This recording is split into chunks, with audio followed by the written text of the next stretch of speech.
नमस्कार, technical analysis course के इस 14th पार्ट में आपका स्वागत है। शुरुआत के कुछ लेक्चर से हम टेक्निकल एनालिसिस के पैटर्न्स को समझते आए हैं और अब हम इंडिकेटर्स की तरफ बढ़ेंगे।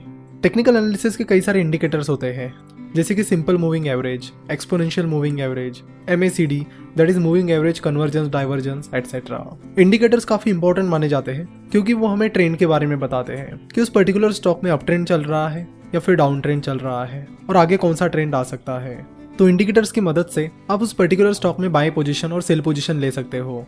तो इंडिकेटर्स की मदद से आप ये पता कर सकते हो कि उस स्टॉक को आपको खरीदना चाहिए या फिर नहीं। साथ ही इंडिकेटर्स आपको एग्जिट के बारे में भी जानकारी देते हैं कि कब आपको शेयर को बेचना चाहिए। तो हम शुरुआत करेंगे मूविंग एवरेज इस इंडिकेटर से। दो तरह के मूविंग एवरेजेस होते हैं, सिंपल मूविंग एवरेज और एक्सपोनेंशियल मूविंग एवरेज। तो सबसे पहले सिंपल मूविंग एवरेज देखते हैं। एवरेजेस को तो हम सब जानते हैं। अब सिंपल मूविंग एवरेज मतलब वो एवरेज जो मूव होता है। तो अगर आप किसी भी स्टॉक का चार्ट देख रहे हो, फॉर एग्जाम्पल अगर आपको SBI that is state bank of India का 5 दिनों का सिंपल मूविंग एवरेज निकालना है, तो आपको SBI के जो पिछले 5 दिन है उनकी क्लोजिंग प्राइस का एवरेज निकालना पड़ेगा। चलो तो इसे प्रैक्टिकली करके देखते हैं। आज की तारीख है 17 अक्टूबर और अगर आपको 17 अक्टूबर को SBI का पिछले 5 दिनों का मूविंग एवरेज निकालना है, तो सबसे पहले आपको SBI के जो पिछले 5 दिन है उनकी क्लोजिंग प्राइस निकालनी पड़ेगी। और वो क्लोजिंग प्राइस आप मनी कंट्रोल या फिर किसी भी और वेबसाइट से निकाल सकते हो।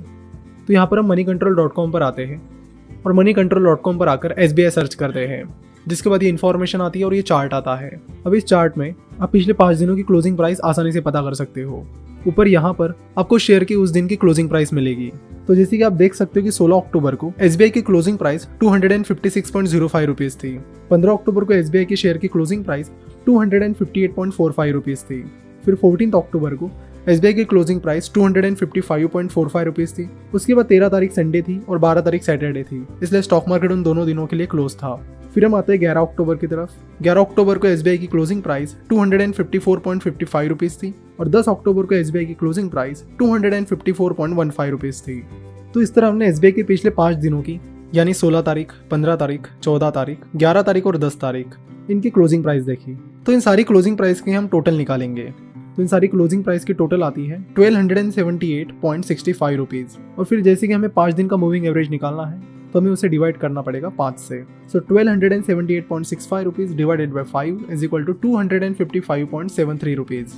तो SBI के पिछले 5 दिनों का सिंपल मूविंग एवरेज है 255 रुपीज़ 0.73। सिमिलरली आपको कल यानी 18 तारीख को SBI का 5 दिन का सिंपल मूविंग एवरेज निकालना है, तो आपको 18 तारीख के जो पिछले 5 दिन हैं उनकी क्लोजिंग प्राइस निकालनी पड़ेगी।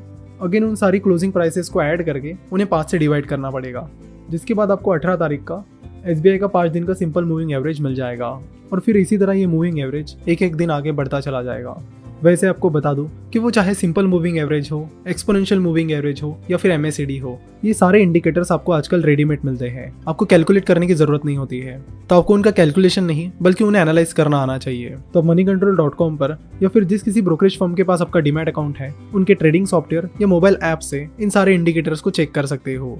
मूविंग एवरेज कितने भी दिनों का हो सकता है, जैसे कि 5 दिन, 10 दिन, 12 दिन, 50 दिन, 100 दिन, 200 दिन एटसेट्रा।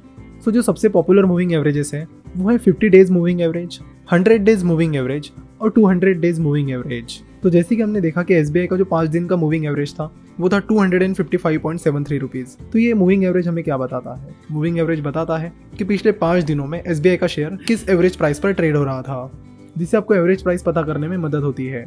जब किसी दिन की शेयर प्राइस उसके मूविंग एवरेज से ऊपर होती है, तो ये माना जाता है कि उस स्टॉक में अप ट्रेंड आ सकता है, जिसका फायदा ट्रेडर्स उस स्टॉक को खरीद कर ले सकते हैं। वही जब भी किसी शेयर की प्राइस उसके मूविंग एवरेज से नीचे चली जाती है, तो ये माना जाता है कि उस स्टॉक में सेलिंग प्रेशर चल रहा है और उस स्टॉक में डाउन ट्रेंड आ सकता है, जिसका फायदा ट्रेडर्स उस स्टॉक को शॉर्ट सेल करके कर सकते हैं।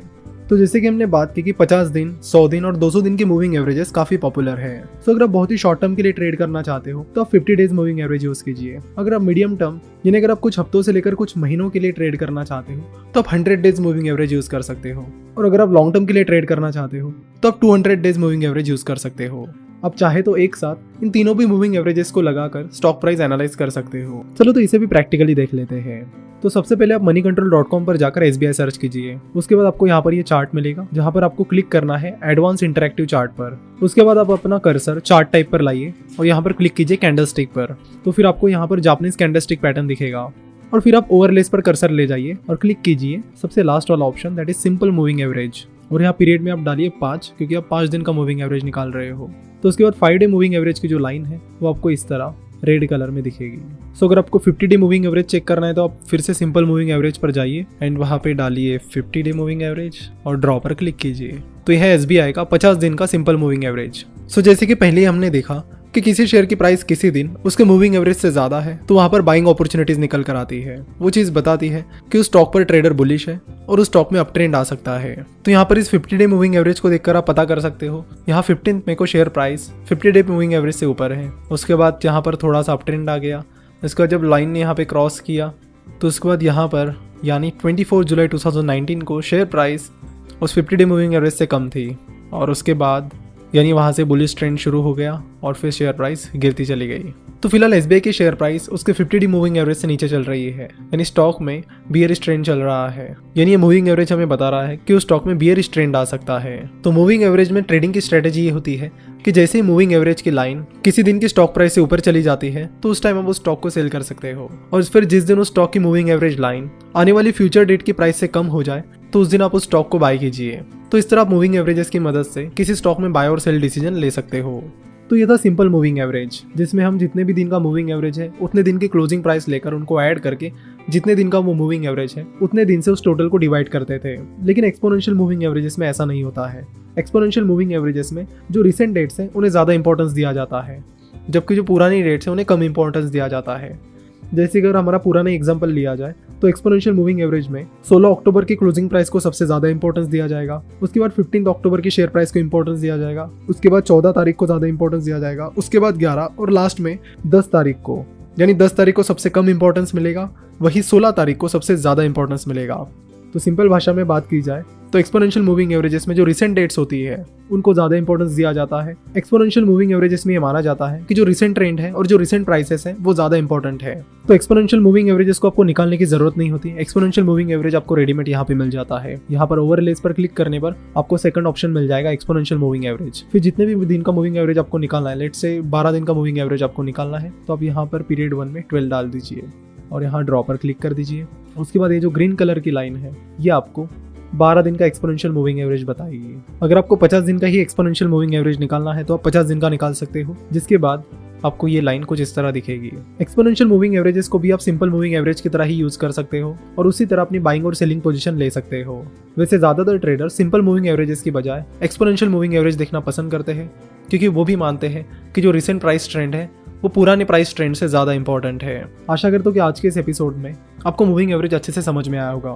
मूविंग एवरेज एक बहुत ही सिंपल इंडिकेटर है जो हमें क्लियर कट बता देता है कि कहाँ पर आपको बाइंग पोजीशन लेनी चाहिए, कहाँ पर सेलिंग पोजीशन लेनी चाहिए और आगे उस शेयर का ट्रेंड क्या हो सकता है। तो मूविंग एवरेज बहुत ही सिंपल और अच्छा इंडिकेटर है। उसके बाद जो इंडिकेटर आता है वो आता है MACD, that is moving average convergence divergence, जिसके बारे में हम अगले एपिसोड में बात करेंगे।